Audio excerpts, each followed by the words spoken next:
DPR dan pemerintah ke depan harus membuat regulasi yang jelas soal politik uang. Satu, politik uang memberikan kerudung. Niat nggak niat ngajak itu adalah pelanggaran dan bisa didiskualifikasi. Yang kedua, ngasih beras, ngasih susu. Sekalipun itu niatnya lillahi ta'ala ingin masuk surga, itu anggap sebagai sebuah temuan dalam pelanggaran atau batasi. Bagaimana pemberian itu tidak boleh dilakukan jelang pemilu. Ini kan problemnya rumit, bantuan sosial banyak. Kalau mau pemilu, orang kelihatan soleh, orang kelihatan baik, orang kelihatan mau bagi-bagi ke orang, mau pemilu. Makanya gak heran tuh di kampung saya bilang, Pak Adi, kalau bisa bilang itu ke presiden, pemilu tiap setahun sekali. Karena kalau pemilu tiap tahun, banyak orang yang tiba-tiba baik. Ngasih sembako, ngasih kerudung, ngasih beras dan seterusnya, Pak. Karena pemilu dianggap sebagai ajang untuk mendapatkan faedah materi. Yang ingin saya katakan adalah jangan pernah berharap bahwa tuduhan-tuduhan kecurangan, tuduhan-tuduhan dan indikasi terkait dengan pelanggaran pemilu di 2024 itu bisa diungkap di KPU, di Bawaslu ataupun di MK, Mahkamah Konstitusi. Satu-satunya cara memang ada oase di kita. Proses politik apa itu? Soal hak angket. Hak angket. Cuman kan problemnya sebentar, hak angket nih kapan nih? 1 dan 3 ini kan imannya sudah sama. Imannya sudah sama. Ada indikasi kecurangan. Ini menarik. Sebelum ke hak angket. Saya udah kata dari tadi ngomong hak angket ini. Indikasi kecurangan itu ada, tapi bakal sulit dibuktikan. Gini, ada satu hingga ke Mahkamah Konstitusi.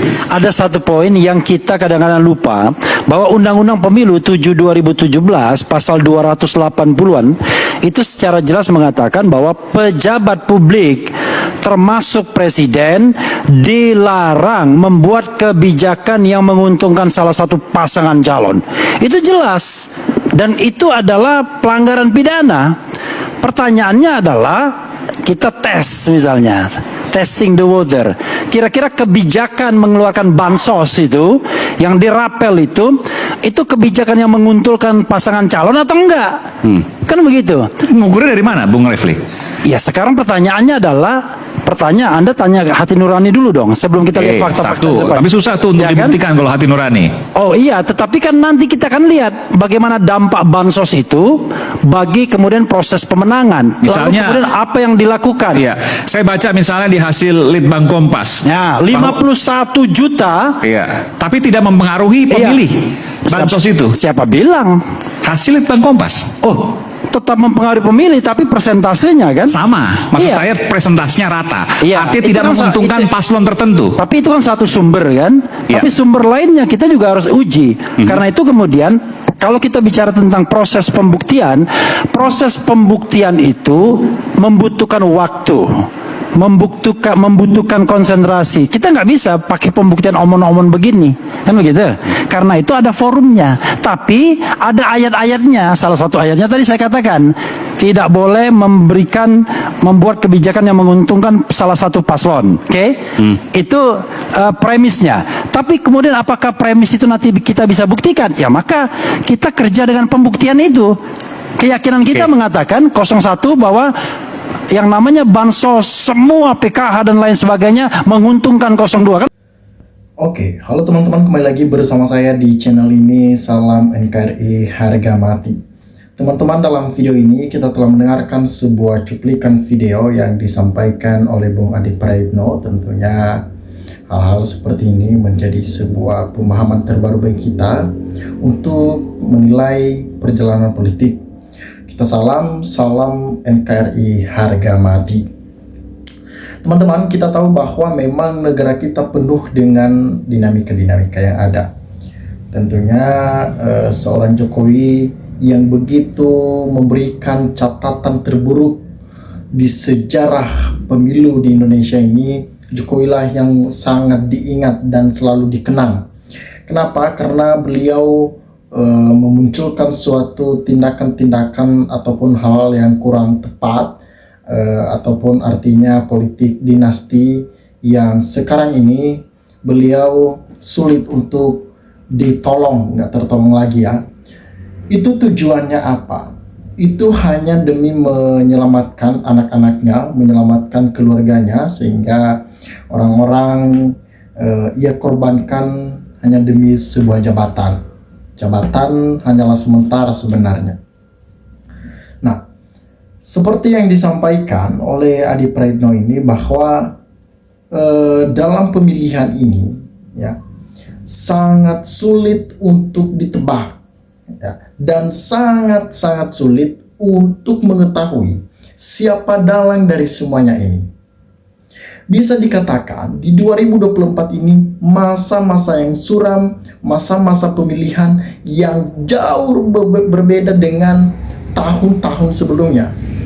Dan ini terjadi.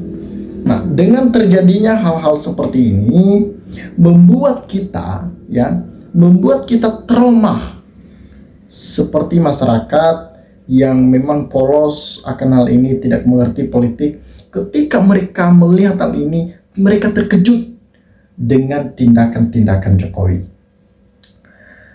Lantas saja ketika masyarakat saat ini dihebohkan dengan isu-isu yang begitu luar biasa. Dan kita bisa memastikan bahwa ya, maupun isu yang mengatakan kecurangan KPU, kecurangan Bawaslu, kecurangan di mana-mana, kecurangan Jokowi, politik dinasti, dan berbagai macam cara lainnya, dan itu pun tidak bisa diungkap. Apakah pengamanan dan pengawalan di negara kita dalam melaksanakan setiap tugas-tugas yang ada itu kurang? Tentunya tidak. Ini artinya sebuah kecurangan seperti ini langsung terlihat secara mata. Ini terlihat secara mata, bahkan terang benderang. Banyak yang tahu kok.